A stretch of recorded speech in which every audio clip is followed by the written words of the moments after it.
Just tell me the truth.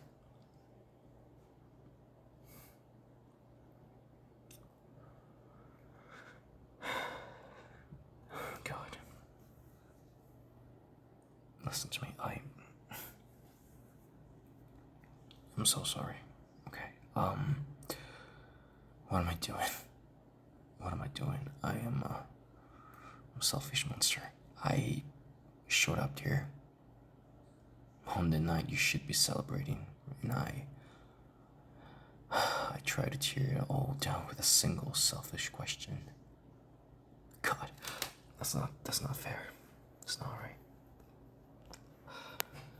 I've put you in an impossible position, asking you to question your entire future, to break his heart, my best friend's heart, all for me.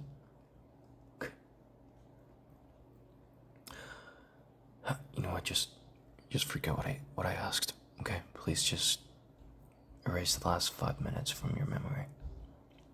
It was a mistake.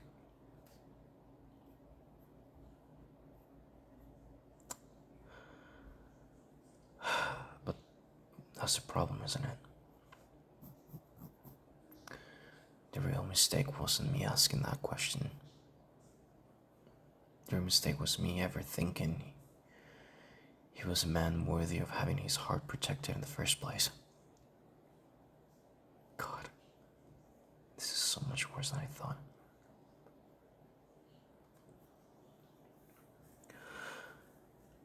Just, okay, forget about me for a second, okay? Forget what I just asked.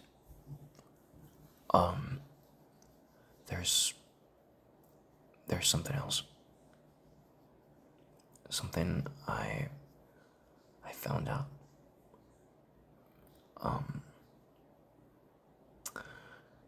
One before I came here. Okay, the reason I'm such a wreck,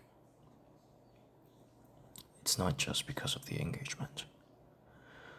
It's not just my own selfish heartbreak.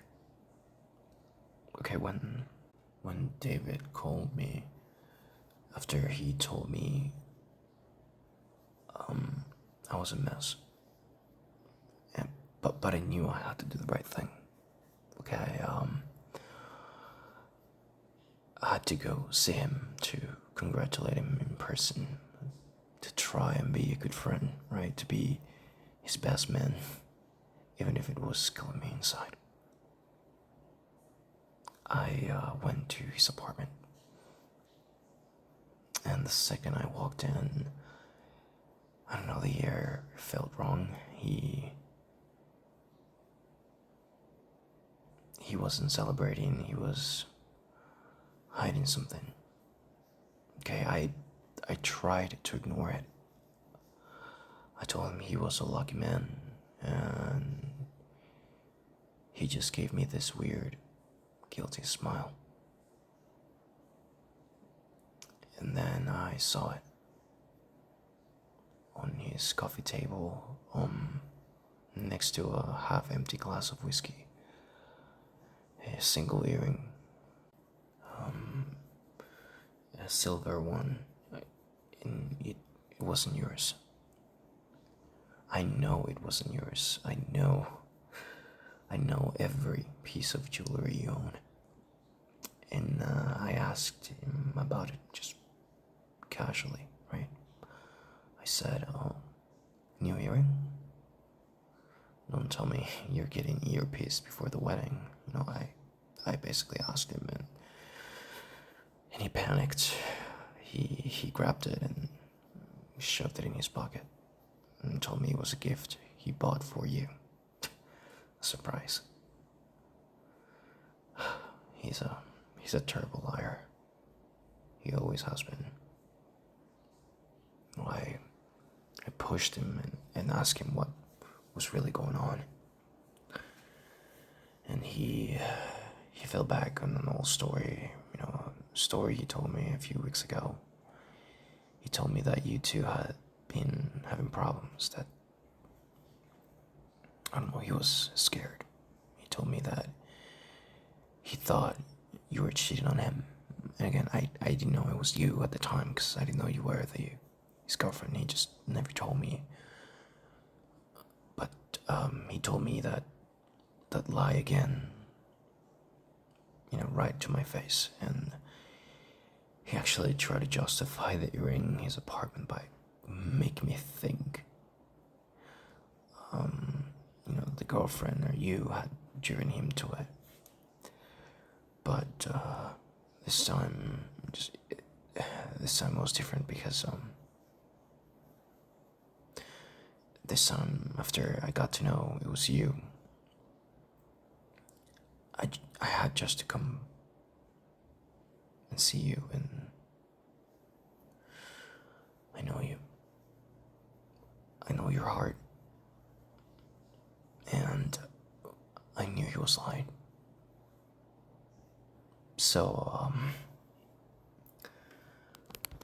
so I didn't let it go. I screamed at him. I think it was the first time I've ever really screamed at him in my life. I told him to tell me the truth, and he finally did. The woman, she had just left before I got there. He's been seeing her for weeks. He cheated on you, and he's been cheating on you, and the entire sick, twisted story about you being unfaithful. He made it all up. He invented it to justify his own betrayal and, I don't know, to make himself feel less like a monster. I don't know, he was building a case against you to his own conscience. And of course, he used me. He told me that lie weeks ago so that if I ever found out, I'd think, I don't know, that you both messed up and that it was a complicated situation, But, and I know you. I know the kind of person you are. I know you wouldn't do such a thing. And what pisses me off is he used our friendship to cover his tracks. And I was so wrapped up in my own pain, so blind, I almost let him. I'm so sorry. For his betrayal, for his lies, and for my part in it. For being a fool who was so quick to believe the worst because of a part of me hoped it was true. I'm so sorry. I brought this to your door, but I could not let that man marry you. I just couldn't let you marry that kind of man. I'm sorry. It's just that you cannot marry a man who could be that cruel. You have to know who he really is.